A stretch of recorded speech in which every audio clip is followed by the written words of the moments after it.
दुर्योधन और उसके कर्मों को लेकर उसकी कश्मकश एक अत्यंत जटिल और मानवीय पक्ष है, जिसे अक्सर महाभारत में केवल उसकी क्रूरता या अहंकार के रूप में देखा जाता है। लेकिन अगर गहराई से देखा जाए तो दुर्योधन के भीतर एक लगातार चलने वाली जंग थी, अपने अधिकार और अपने कर्मों के बीच।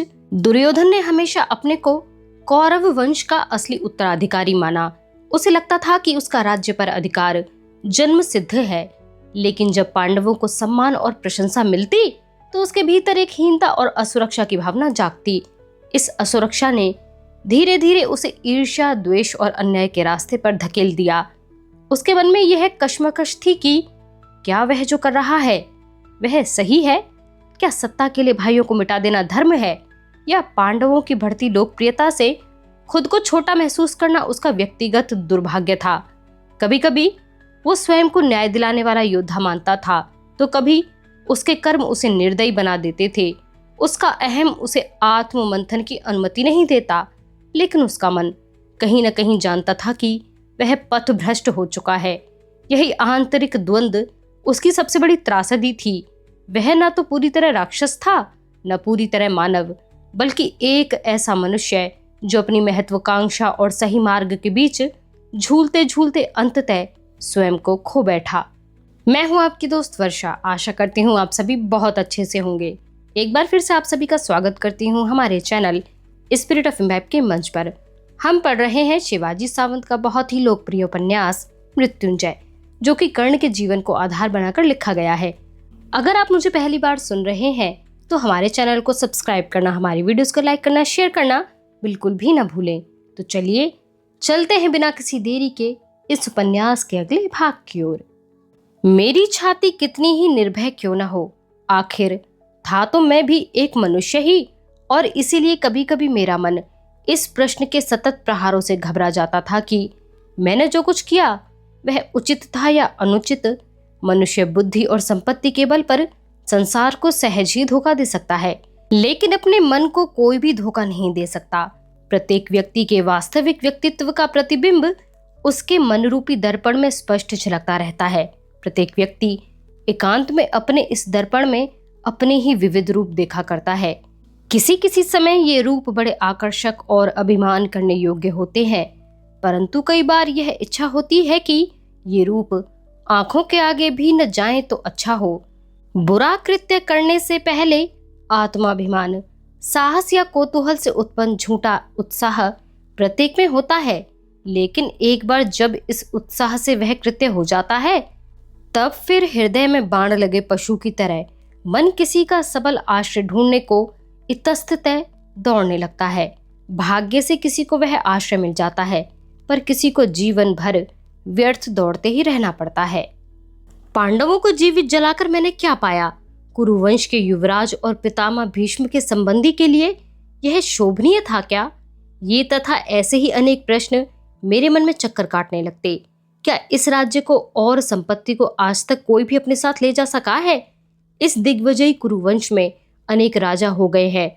उन्होंने युद्ध किए, अश्वमेध के घोड़े सारे आर्यावर्त में घुमाए, अतुल संपत्ति का यथेच्छ उपभोग किया, लेकिन जैसे मिट्टी में खेलने वाला छोटा बालक अपने हाथ में लगे खिलौने को क्षण भर पहले जो प्राण प्रिय था उसको ज्यों का त्यों छोड़कर दूसरे ही क्षण अन्य ओर चला जाता है, वैसे ही वे लोग आए और चले गए। कहाँ चले गए? कहाँ से आए थे वे? क्या अवशेष बचा है उनका?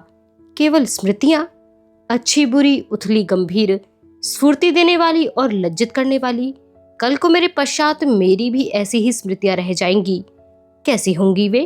पांडवों को मैंने ही जलाया है, यदि किसी को ज्ञात हो गया तो? छी, कुछ भी समझ में नहीं आता। जैसे कोई बिच्छू अपना ही डंक टेढ़ा घुमाकर क्रोध में अपनी ही पीठ में मारे, ऐसे ही उस विचार से मेरा मन स्वयं को ही दोष देने लगता। मन अस्थिर हो जाता। उन 5 भाइयों के हंसमुख चेहरे सतत मेरी आंखों के आगे फिरने लगते। मन व्याकुल हो जाता। मन, सचमुच यदि मनुष्य के पास मन न होता तो हो सकता है कि वह अधिक सुखी होता, लेकिन यह कैसे संभव था? मन के बिना मनुष्य यानी दंड के बिना गधा।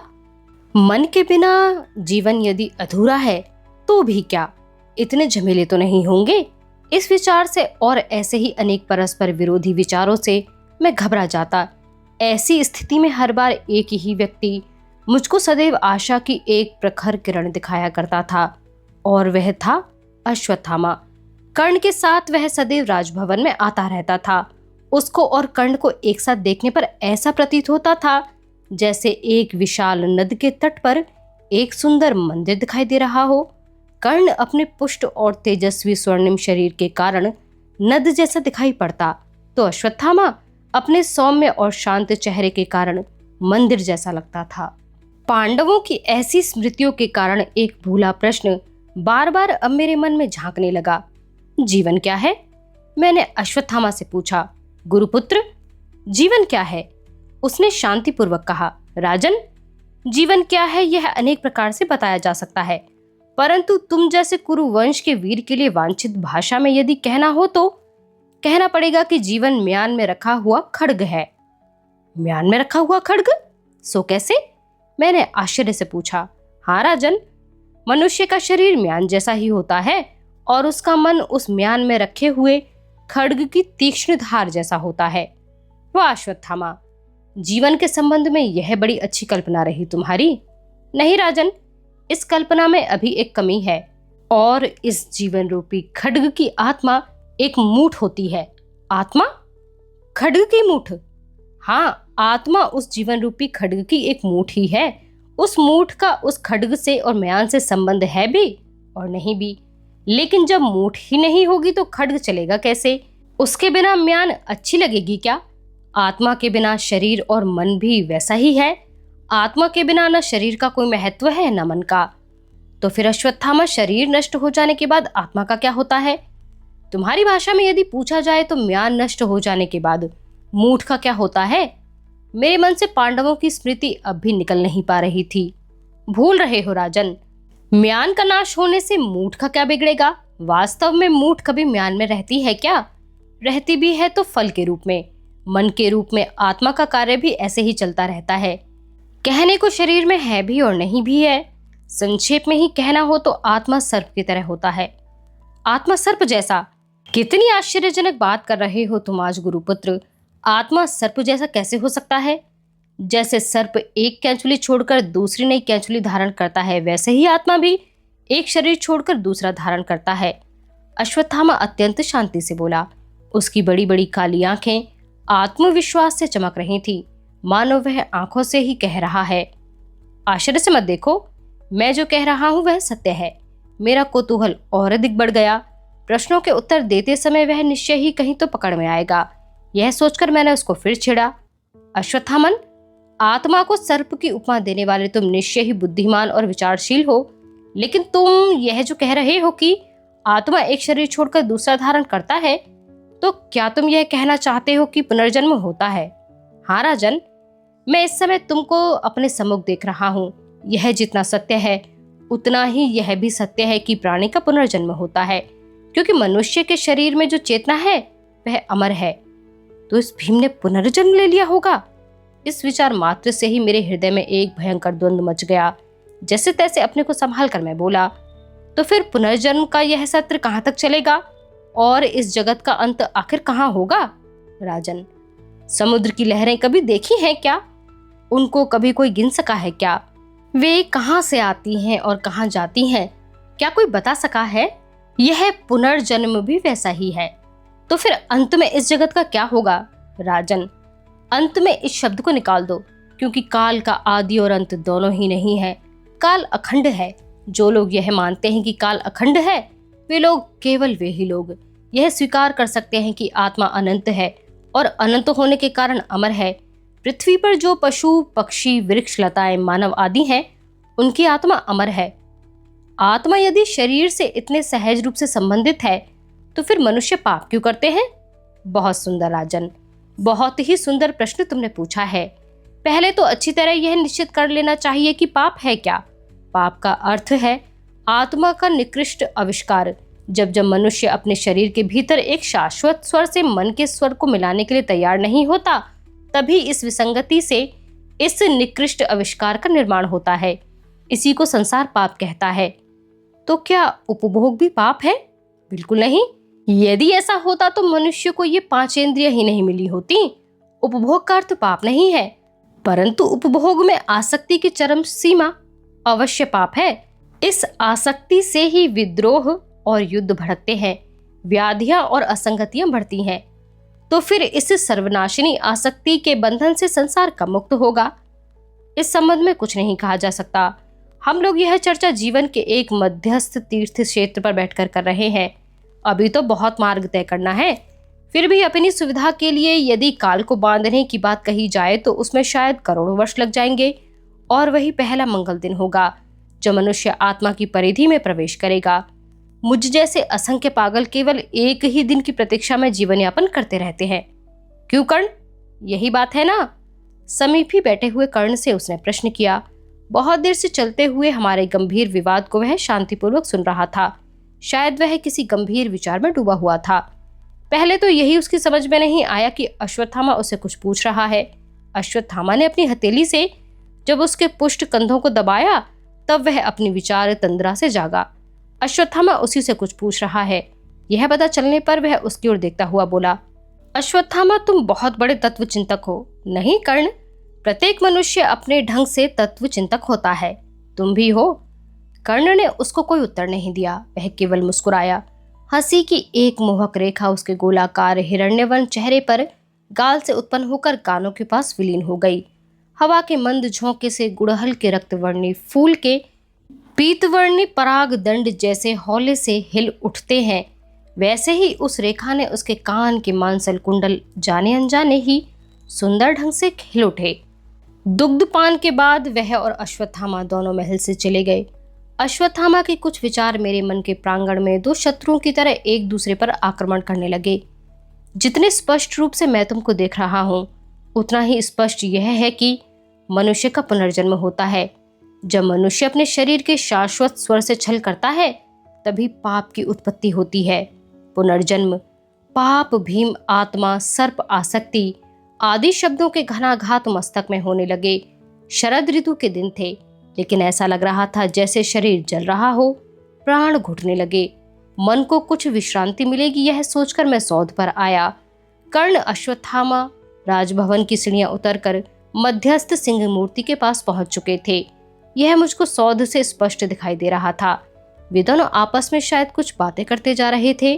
इतने में ही सामने महाद्वार से मेरी बहन युवरागी दुशला का भव्य रथ भीतर आया और क्षण भर में ही उन दोनों के सामने आकर खड़ा हो गया। रथ से दुश्शला नीचे उतरी। उन दोनों ने उसको अभिवादन किया। गुरुपुत्र जानकर वह अश्वत्थामा से कुछ कह रही थी। अश्वत्थामा से बातें करते हुए वह बार बार कर्ण की ओर देख रही थी शायद, लेकिन उसने उससे कोई बात नहीं की। अंत में अश्वत्थामा ने उससे विदा ली और वे दोनों ही महाद्वार से ओझल हो गए। मैं विचार करने लगा, युवरागी दुश्शला राजरथ लेकर सायं समय बाहर कहाँ गई होंगी। फिर मुझको याद आया कि पूर्णिमा होने के कारण देव दर्शनों के लिए वह नगर के उमाशंकर के मंदिर में गई होगी। मैंने सामने देखा, दूर पश्चिम क्षितिज पर सूर्य अस्त होता जा रहा था। उसकी लंबी सौम्य किरणें राजभवन के उच्च मस्तक को स्पर्श कर रही थी। उस तेज पिंड की ओर क्षण भर एकटक देखने के बाद मुझको बार बार ऐसा लगने लगा कि इस तेज के धधकते द्रव्य से मिलता जुलता ही कोई पदार्थ सदैव मेरे आसपास घूमता रहता है, लेकिन प्रयत्न करने पर भी उसका निश्चित रूप ध्यान में नहीं आया। अंत में मैंने विचारना ही छोड़ दिया। उस रात मैंने अश्वत्थामा के तत्व ज्ञान पर गंभीरता से विचार किया, परंतु मुझको कोई संतोषजनक मार्ग नहीं मिला। उसका तत्व ज्ञान कितना ही स्पृहणीय क्यों न हो, परंतु जीवन में उसका उपयोग संभव नहीं था। आत्मा का विचार करने के लिए भी समय नहीं था, और फिर तत्व ज्ञान तो केवल मनुष्य के सुनने के लिए ही होता है, उस पर कभी आचरण नहीं किया जाता।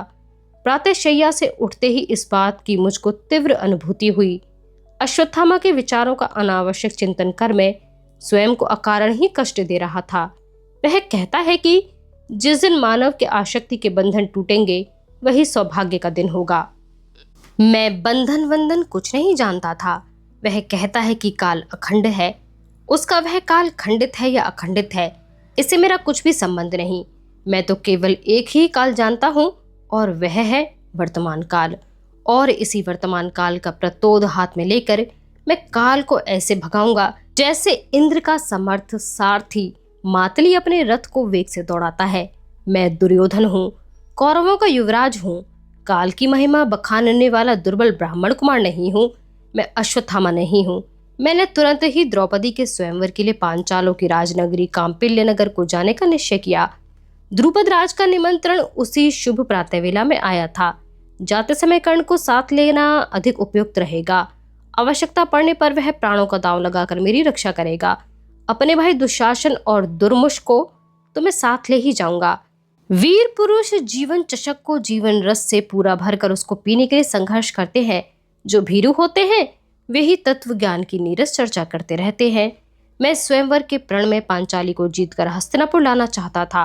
पितामह भीष्म ने काशीराज से हमारी महामाता महारानी अंबिका को अपने लिए नहीं जीता था, बल्कि उन्होंने हमारे पूज्य पितामह को महाराज विचित्र वीर को अर्पण किया था। यदि वैसा ही अवसर आया तो अंगराज कर्ण पांचालों की उस सुगंधित याज्ञ सेना को जीत लेगा और फिर मुझे अर्पित कर देगा, क्योंकि मैं अच्छी तरह जानता था कि जैसे पितामह भीष्म का जन्म केवल कुरुकुल के लिए हुआ था, वैसे ही अथवा उससे भी अधिक दृढ़ता से कर्ण का जन्म दुर्योधन के लिए ही था। कर्ण मेरे लिए क्या क्या करेगा, यह प्रश्न मैं जब जब स्वयं से पूछता तब तब मुझको उत्तर में यही प्रति प्रश्न मिलता कि वह क्या नहीं करेगा। जीवन एक अनिवार्य और अटल समझौता है। मैंने उसको अंगदेश का स्वतंत्र राज्य दिया था। उसकी तारुण्य सुलभ भावना को ठेस न पहुंचे, इसीलिए अच्छी तरह इस बात का पता लगा कर कि वह वृषाली से प्रेम करता है, मैंने उसका विवाह वृषाली से ही करा दिया था। इन सब बातों को वह जानता था, इसीलिए अब मुझको यह पूर्ण विश्वास है कि मेरे लिए वह सब कुछ करेगा। मैंने याज्ञ सेना के स्वयंवर में जाने का निर्णय किया, लेकिन स्वयंवर के लिए राजा द्रुपद ने जो प्रण रखा था उसको सुनते ही मेरा मन डामाडोल हो गया। मेरी उत्कट इच्छा थी कि याज्ञ सेना कुरुओं की महारानी बने, लेकिन उस विचित्र प्रण के कारण उस इच्छा में कहीं विघ्न न उपस्थित हो जाए, इसी संदेह की छिपकली मेरे मन में रेंगने लगी। वह संदेह मैंने कर्ण को बताया, क्योंकि द्रुपद की प्रतिज्ञा को सरलता से पूर्ण कर सकने वाले दो ही धनुर्धर आर्यावर्त में हैं। मुझको ऐसा लगता है, एक कर्ण और दूसरा अर्जुन। अर्जुन तो अब स्वर्ग में किसी अप्सरा के स्वयंवर की तैयारी कर रहा होगा, रह गया केवल कर्ण। यही इसके लिए योग्य धनुर्धर है और वह इस दुर्योधन का प्राण प्रिय मित्र है। वह कुरुओं की राजनगरी हस्तिनापुर में था। मैंने अपने सेवक प्रबंजन को भेजकर कर्ण को बुलवाया। भवन में आते ही उसने आश्चर्य से पूछा, राजन, आज इस असमय मुझको याद किया? समय और असमय तो हम लोग ही निश्चित किया करते हैं। समय तो सभी के लिए सुविधाजनक होता है, परंतु जो असमय को सुविधाजनक बनाकर दिखाता है वही सच्चा योद्धा है। मैंने द्रुपद का निमंत्रण उसके हाथ में दे दिया। उसने अपनी नीली तेजस्वी दृष्टि आमंत्रण के भुजपत्र पर स्थिर कर दी। उसकी धनुषाकार विशाल सुनहली भौहें अनजाने ही तन गईं। भव्य कपाल पर एक सूक्ष्म रेखा उभर आई। क्षण भर बाद अपनी पुष्ट ग्रीवा ऊपर उठाकर वह बोला, यह तो स्वयंवर का निमंत्रण है। मैंने समझा था कि कोई राजनीतिक कठिन समस्या आ गई है, इसीलिए मुझको बुलाया है। कर्ण, कोई भी राजनीतिक समस्या इस स्वयंवर जैसी विकट नहीं है। यह स्वयंवर मेरा ही क्या, हम सारे कुरुओं का जीवन परिवर्तित कर सकता है। सो कैसे? एक स्त्री के लिए कुरुओं का जीवन बदल जाए, सिंहासन डगमगा जाए, मैं तो स्वप्न में भी यह नहीं सोच सकता, चाहे वह कितनी ही सुंदर क्यों न हो, उसके आरक्षक कितने ही बलवान क्यों न हो। नहीं कर्ण, यह साधारण स्त्री नहीं है। द्रुपद राजा को साक्षात यज्ञ से प्राप्त अग्नि कन्या याज्ञ सेना है। उसकी संपूर्ण देह से चंपा के फूल जैसी सुगंध आती है। वह जन्मजात सुगंध का पात्र है। जैसे तुम्हारे ये कुंडल जन्मजात हैं, वैसे ही। तो क्या हुआ, वह कुरुओं का जीवन कैसे बदल सकती है? वह यदि महारानी बनकर, मेरी पत्नी बनकर इस हस्तिनापुर में आ जाए तो यह राज्य वैभव के शिखर पर चढ़ जाएगा। मैं तो अपने जीवन में स्वर्गीय आनंद का अनुभव करने लगूंगा। याज्ञ सेना मेरी बने, यह मेरे जीवन की सबसे बड़ी साध है। उसको भी इससे अधिक सौभाग्यशाली जीवन साथी कहाँ मिलेगा? कौन ऐसी स्त्री है जो कुरुओं की महारानी नहीं बनना चाहेगी? स्वयंवर में जाने में कुछ भी हानि नहीं। मन में आई हुई बात योद्धा को कभी अधूरी नहीं छोड़नी चाहिए। कर्ण, यह बात मैं नहीं समझता हूँ, ऐसा लगता है क्या तुम्हें? लेकिन याज्ञ सेना का स्वयंवर के लिए उसके पिता ने जो प्रण रखा है, उसको जानकर तुम जैसा धनुर्धर भी कर्तव्य विमूढ़ हो जाएगा। ऐसा कौन सा प्रण है? सुनो, पांचालों की राजधानी कांपिल्य में अपने राजभवन के सामने विशाल प्रांगण में द्रुपदों ने एक भव्य मंडप बनाया है। उस मंडप के मध्य भाग में पत्थर का एक सरोवर बनाया गया है। उस सरोवर में गंगा और श्रुतमती, इन दो पवित्र नदियों के संगम का स्वच्छ जल भरा गया है। एक वर्तुलाकार गतिमान मत्स्य यंत्र मंडप की छत में इस तरह टांगा गया है कि उसका प्रतिबिंब सरोवर के मध्य में दिखाई पड़ता है। नीचे सरोवर में प्रतिबिंब की ओर देखकर उस मत्स्य यंत्र की लकड़ी की मछली की निरंतर फिरती हुई आंख को सूची बाण द्वारा अचूक भेदना है, और वह भी वहां रखे जाने वाले अत्यंत भारी साक्षात शिव धनुष से। तो फिर इसमें असाध्य क्या है राजन? तुम्हारे लिए तो कुछ भी असाध्य नहीं है। लक्ष्य को बिना देखे ही केवल ध्वनि के सहारे पक्षिणी की चोंच को भेदने वाले सर्वश्रेष्ठ धनुर्धर हो तुम। मुझे तो गदा चलाना आता है, यह सब कैसे कर सकता हूँ? तो फिर तुम स्वयंवर में जाने का विचार छोड़ दोगे क्या? तुम अस्वीकार कर दोगे तब तो मुझको यह करना ही पड़ेगा। मेरे अस्वीकार का इससे क्या संबंध? कर्ण, मैं जानता हूं कि इस कठिन प्रण को तुम्हारे और अर्जुन के अतिरिक्त इस आर्यावर्त में कोई भी पूर्ण नहीं कर सकता। अर्जुन तो अभी संसार से सदैव के लिए जा ही चुका है। अब तुम्ही को यह प्रण जीतना चाहिए। मुझको? राजन, मैं सूत पुत्र हूँ, यह तुम भूल गए क्या?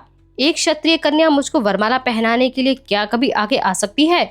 और अन्य कोई स्त्री विशाली से अधिक सुंदर हो सकती है, इस बात पर मेरा विश्वास भी नहीं। कर्ण, तुम याज्ञसेना को प्रण पूरा कर जीत लो। यदि वह तुम्हें अस्वीकार करेगी तब क्या करना है यह मैं देख लूंगा। अपने लिए नहीं, केवल मेरे लिए तुम इस प्रण को जीतो। मैं तुम्हारे लिए सब कुछ करूंगा। जिस प्रकार पितामह भीष्म ने काशीराज की कन्या को जीतकर तुम्हारे पितामह विचित्र वीर को समर्पित की थी, उसी प्रकार मैं याज्ञसेना तुमको अर्पण करूंगा।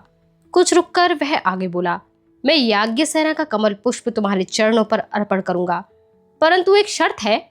कैसी शर्त कहो? बिना सुने ही मैं उसको स्वीकार करता हूँ। मैं इस प्रण में सबसे अंत में भाग लूंगा। इसके अतिरिक्त विजयी होने पर तुमको मेरी एक इच्छा पूरी करनी पड़ेगी। बताओ तुम्हारी क्या इच्छा है? मैंने जिस ग्राम में जन्म लिया है, जहां मेरा पालन हुआ है, वह चंपानगरी भाग्य से अंग देश में ही है। मेरे उस जन्म ग्राम को तुम्हें राजधानी के रूप में मान्यता देनी होगी। उस नगरी के पुनर्वास की घोषणा तुम कांपिल्य नगर में ही कर देना। कर्ण, तुम सचमुच धन्य हो। अरे याज्ञसेना के बदले में यदि तुम कुरुओं का यह संपूर्ण राज्य भी मांगते तो मैं दे देता, लेकिन तुमने क्या मांगा? कि अपने जन्म ग्राम का पुनर्वसन। सचमुच ही कर्ण, तुम निस्वार्थ प्रेम के दिव्य प्रतीक हो। मैंने उसको भुजाओं में कस लिया, वह भावाभिभूत हो गया। मेरा हाथ अपने हाथ में लेकर उसने स्नेह से धीरे से थपथपाया। कर्ण कौन था, यही मेरी समझ में नहीं आ रहा था। आज संध्या समय ही हम लोग स्वयंवर के लिए चल देंगे। सत्यसेन साथ होगा, इसीलिए वह बातों ही बातों में कांपिल्य नगर पहुंचा देगा। मैंने उससे कहा, ठीक है, मैं उसे यात्रा की तैयारी करने को कहता हूँ। वह उठा और धीरे धीरे पैर रखता हुआ किसी वनराज की तरह भवन से चला गया। आज का यह भाग यहीं पर समाप्त होता है। अगर आपको यह पुस्तक पसंद आ रही है तो हमारे चैनल को अवश्य सब्सक्राइब करके जाएं और इस पुस्तक के बारे में अपने विचार हमसे आकर कमेंट बॉक्स में जरूर से साझा करें। बने रहिए हमारे साथ इस सफर में। आप सभी का हमें सुनते रहने के लिए बहुत शुक्रिया।